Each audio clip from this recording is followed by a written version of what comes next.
ಕುಂದಾಪುರದ ಕೆರಾಡಿಯಿಂದ ಸುಮಾರು 20 ಕಿಲೋಮೀಟರ್ ದೂರದಲ್ಲಿರುವ ಈ ಬೃಹತ್ತಾದ ಕಾಡು ತುಳುನಾಡ ದೈವ ಮತ್ತು ದೈವತ್ವದ ಕಥೆಯನ್ನು ಜಗತ್ತಿಗೆ ಸಾರಿರುವ ಕಾಂತಾರ ಸಿನಿಮಾ ಚಿತ್ರೀಕರಣಗೊಂಡ ಸ್ಥಳ. ಪ್ರಕೃತಿಯ ಸೌಂದರ್ಯವನ್ನು ಹೊತ್ತು ನಿಂತ ಈ ಸ್ಥಳ ಕಾಂತಾರ ಚಿತ್ರದ ಮೂಲಕ ಜಗತ್ತಿಗೆ ಪರಿಚಯವಾಯಿತು.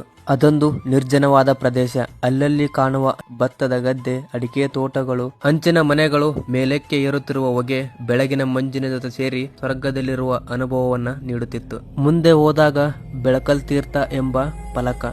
ಅದು ಬರೀ ಬೆಟ್ಟವಲ್ಲ, ತುಳುನಾಡಿನ ದೈವ ಮತ್ತು ದೈವತ್ವ ನೆಲೆಸಿರುವ ಸ್ಥಳ ಎಂದೆನಿಸಿತು. ಅಲ್ಲಿ ಯಾವುದೇ ವಾಹನಗಳ ಸೌಕರ್ಯ ಇಲ್ಲದ ಕಾರಣಕ್ಕೆ ನಾವು ನಮ್ಮ ಗಾಡಿಯನ್ನ ಒಯ್ದಿದ್ದೆವು.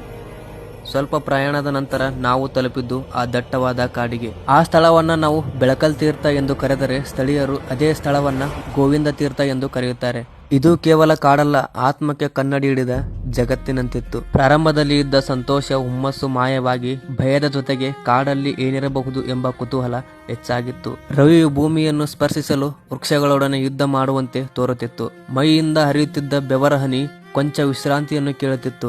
ಬೇಸರ, ಕಾತುರದ ಜೊತೆಗೆ 1.5 ಗಂಟೆ ಬಳಿಕ ನಮಗೆ ಕಂಡ ದೃಶ್ಯವೇ ಈ ಬೆಳಕಲ್ ಫಾಲ್ಸ್. ಅಲ್ಲಿ ಕುಡಿಯೋದಕ್ಕೆ, ತಿನ್ನೋದಕ್ಕೆ ಆಹಾರದ ಕೊರತೆ ಇದ್ದರೂ ಕೂಡ ಆನಂದಕ್ಕೆ ಏನು ಕೊರತೆ ಇರಲಿಲ್ಲ.